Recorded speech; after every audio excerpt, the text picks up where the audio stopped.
Mana ada roh Tuhan sudah ada kebebasan. Roh Tuhan menghidupkan tubuh-tubuh yang fana ini. Tubuh kita yang fana. Roh Kudus ada dalam saudara, Roh Kudus ada dalam saya. Roh Kudus tidak tinggal diam, saudara. Roh Kudus menjamah tubuh saudara, Roh Kudus menjamah tubuh saya. Sehingga segenap anggota tubuh saya berfungsi dengan baik. Anggota tubuh saudara berfungsi dengan baik. Karena Roh Kudus tinggal dalam saudara. Roh Kudus menjamah tubuh saudara. Roh Kudus memperbaiki tubuh saudara. Mana yang rusak oleh dosa, dia perbaiki. Mana yang rusak oleh setan, dia perbaiki. Untuk itu Roh Kudus diberikan kepada kita. Amin, saudara. Haleluya. Haleluya. Ya. Itu pekerjaan Roh Kudus. Sampai sekarang. Sampai kita nanti beroleh tubuh kebangkitan. Yang luar biasa daripada Tuhan. Sekarang ini tubuh kita ini, saudaraku, belum tubuh kebangkitan, belum tubuh yang mulia. Tapi, saudaraku, sebagai anak-anak Tuhan, tubuh kita ini biar dikuasai oleh Roh Tuhan. Kalau tubuh kita dikuasai oleh Roh Tuhan, kita kuat, kita sehat, kita berkemenangan. Dan penyakit, saudaraku, tidak berkuasa atas kita, saudara. Puji Tuhan. Nah, saudara yang kasih dalam nama Yesus, oleh sebab itu kita perlu memiliki persekutuan yang erat dengan Roh Kudus. Rasakan selalu kehadiran Roh Kudus dalam hati saudara. Karena dia tinggal dalam saudara.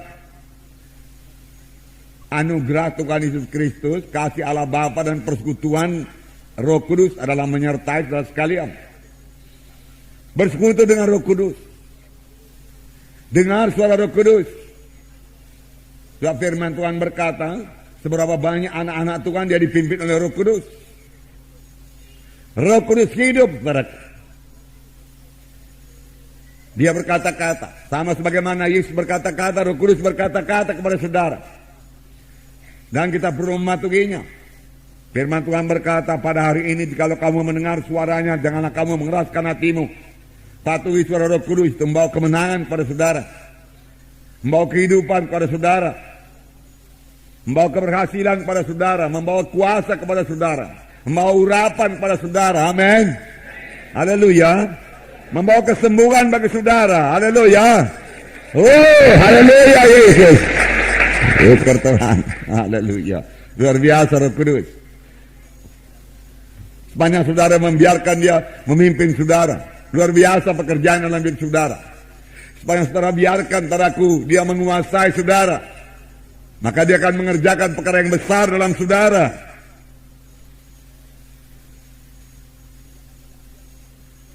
Sebab ada lagi yang lain yang bisa menguasai manusia ini. Ada lagi yang lain yang bisa menguasai anak-anak Tuhan yang sudah lahir baru. Saudara bertanya apakah itu? Daging. Itu sebabnya duniawi. Itu sebabnya ada yang dinamakan Kristen daging, Kristen duniawi. Kristen yang hidup dalam kehendak daging. Kristen yang dikuasai duniawi. Ya. Orang duniawi memikirkan hal-hal yang dari dunia ini. Tentunya orang rohani memikirkan perkara-perkara rohani. Jadi kita bisa mencek diri kita dan mau berubah. Saudaraku, apakah kita dalam roh? Kalau kita dalam roh, kita memikirkan perkara-perkara rohani. Dan itu membawa berkat yang besar kepada saudara sebagai pelayan Tuhan.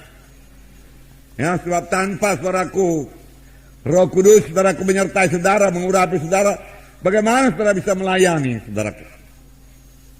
Bukan oleh kuat, bukan oleh gagah, melainkan oleh Rohku juga. Not by might, not by power, but by my spirit, said the Lord. Pada hari ini jikalau kamu mendengar suaranya, janganlah kamu mengeraskan hatimu. Dan firman Tuhan memberikan contoh, Paulus memberikan contoh mengenai bangsa Israel yang sudah dikeluarkan Tuhan dari tanah Mesir, dari tanah perbudakan, tapi tidak sampai ke tanah Kanaan, binasa di padang belantara karena mereka mengeraskan hatinya. Tidak mau mematuhi suara Tuhan karena tidak masuk dalam akalnya. Saudaraku, banyak orang Kristen diperintah oleh pikirannya atau oleh akalnya, saudaraku. Padahal iman itu, saudaraku, tidak masuk di akal kita. Kita sudah belajar mengenai iman. Iman, saudaraku, bertentangan dengan pikiran manusia ini. Iman juga bertentangan dengan perasaan. Kalau kita memakai perasaan kita, dengan mudah kita ditipu oleh setan.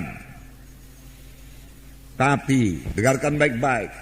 Sepanjang kita berjalan dalam roh, yaitu membiarkan Roh Kudus menguasai kita, memimpin kita, saudaraku, maka daging tidak akan menguasai kita. Amin.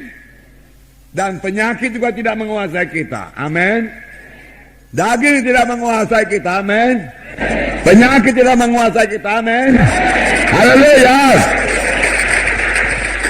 Katakan, saya mau berjalan dalam roh Tuhan. Maka perkara daging, kehendak daging tidak bisa menguasai saya. Juga penyakit tidak bisa menguasai saya. Haleluya. Haleluya Tuhan. Ya, dan firman Tuhan juga berkata, jika kamu hidup dalam daging, kamu akan mati kelak. Kamu akan mati kelak. Bertobat, jadilah orang rohani.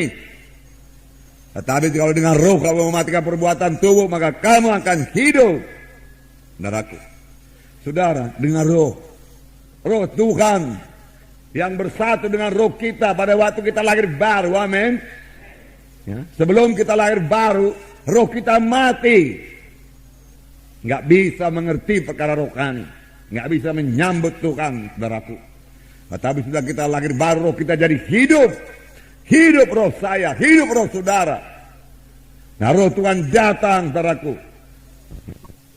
itu dengan roh saudara untuk mengalahkan perkara daging, duniawi, mengalahkan penyakit. Itulah pekerjaan Roh Kudus.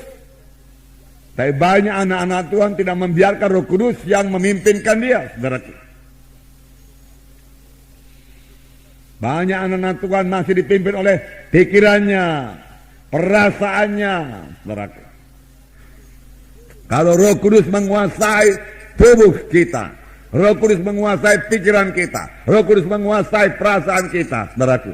Roh Kudus menguasai jiwa kita, saudara, maka penyakit tidak berkuasa atas kita. Mengapa, saudaraku?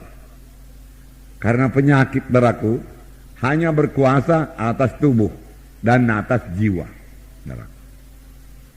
Tetapi, saudaraku, setan tidak bisa menjamah roh saya. Roh saudara tidak bisa dijamahnya. Kalau roh yang sudah lahir baru itu kuat, berkuasa.